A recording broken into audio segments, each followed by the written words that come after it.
Hürmetli vatandaşlık şehirimizi de olmuşturumuz. Endiki mavzudun birinci ıslah 2019 yıl 7. ayın 2. günü heptiki seyşembe. Endiki mavzumunda Amerika'da Fox televizyesi haberleri.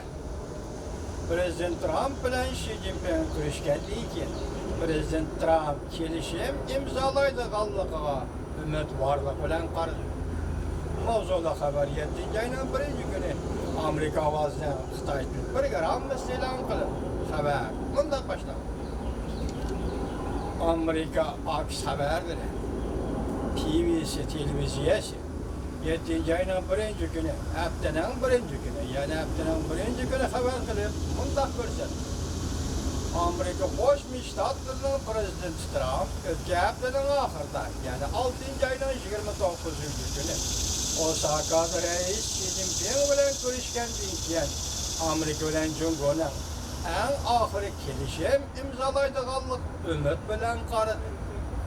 Prezident Trump 20 devlet güruhu yığınıda Yaponiyanın Osaka şehrinde reis Xi Jinping bilen söhbet ötküzdü.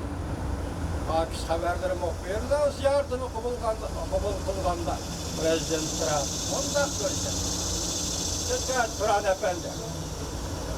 O reis Xi Jinping yani reis Xi Jinping kelişim imzalaştı halaydı. Men hem kelişim imzalaştı halayım. Belki intayin çoğun bir kelişim imzalayımız. Men perez kılsam belki sen mi şunda değişen mümkün. Tarihten beri ki intayin zor kelişim. Belki bu kelişim fakat Suudi ticaret bilenle çekilip kalmaydı. Turan Efendi bu bir cümleni depteriniz gezip uyan hükâr. Şimdiydi. Bu kelişim belki bu kelişim fakat Suudi ticaret bilenle çekilip kalmaydı. Demek vakitim Cumhur Amerika iki devlet imzalaydıgan kelişim yalnız Suudi ticaret meselesi emas. Bunun manasını vatandaş siyasi meseleler var. Geopolitik meseleler var. Hem nesi var diyenliktir. Biz bu vakitçe kaymık diyen ümitsizlik eskalavatkan vatandaşlara bu cümlenin ayrım tapşırayla çünkü bu prezidentin özünün ağzından çıktı. Prezident Trump şundak yaptı. Belki bu kelişim çünkü Amerika imzalaydığı kelişim fakat Suudi ticaret bilenle çeklenip kalmaydı. Aks haberli televizyası yaptıran 1. günü düştüm buranın keşte anlatılan mahsus ziyaretten bir kısmını televizyada anlattı ve görsetti. Prezident Trump bilen reis Xi Jinping'in söhbet tafsilatları hazırca enik emas. Lekin iki taraf Suudi söhbetini asliga keltirishga qo'shildi. Bütün yer şari iktisadını keskin davrash ichiga elib kirgan Suudi urushi navbatda vaqtli to'xtash holatiga kirdi. Cumhur haftanın 1. günü bu qatim Osaka söhbetini aktif bahaladı. Bayanatçı Gönşvan muhbirliği bunda ko'rsatdi.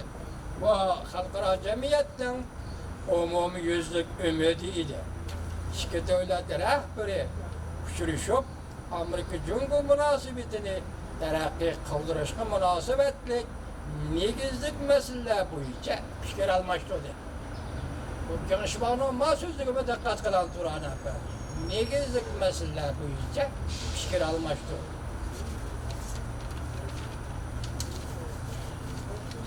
Boşuna koşayım ki yana bir mavzu. Endi bu yani Şangang'a münasebetli vatandaş Angliya Tashqi ishlar vaziri Cumhur'a ogohlantirish berib. Cumhur Angliya birlashma bayonotidan voz kechmasligini talab qildi. Bo'lmasa oqibat xatarlik bo'ladi deb ogohlantirdi. Bu mavzuda xabar 7. ayning 2. kuni Amerika ovozidan Xitoy tili programmasi e'lon qilindi. Xabar bunday boshlandi. Angliya Konservativlar Partiyasining rahbarlik huquqini talashayotgan kelar qatim Angliyaga vazir bo'lishi mumkin bo'lgan hozirgi tashqi ishlar ministri Xon 7 ayning 2 kuni Jungoga ogohlantirish berib, Jungoning Angliya Jungo birlashma bayonotiga amal qilishini talab qildi. Bo'lmasa oqibat eg'ir bo'ladi deb ogohlantirish berdi.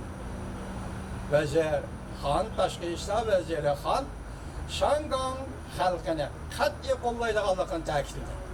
Angliyaning tashqi ishlar vaziri Xon Shangang xalqini qat'iy qo'llaydiganligini ta'kidladi. Tashqi vazir Xon Angliya radio shirkatiga mundaq ko'rsatdi. Jungo bilan Angliya 1984-yili xalqarada qonunliq o'limga ega bir parcha hujjat imzolagan. Bir davlat ishqil tuzum prinsipini kafolatga qilish, Shangang xalqining negizlik erkinligini kafolatga qilish bu hujjatda belgilangan. Angliya bu hujjatni qat'iy qo'llaydi deb ko'rsatdi. 7 ayning 1 kuni Shangangni qaytarib elish kunini xotirlash kunida Shangang hukumati qochqinlar qonunini chekintirishni rad qilganlikdan bir necha 100 ming g'azablangan Shanganglik 1 kuni ko'chaga chiqib, yana namoyish qildi. O'xshashlar bir necha ming Shangang yoshlari qonun chiqarish binosiga hujum qilib ko'rib, bu binoni egalladi. Jungo doiralari namoyishchilar bir davlat ishqil tuzumdan tagliga xiris qildi deb aytdi. Angliya Shangang hukumatiga haydakchilik qilib, voqeani bostirishdan bahonasi qilib olmaslikni talab qildi.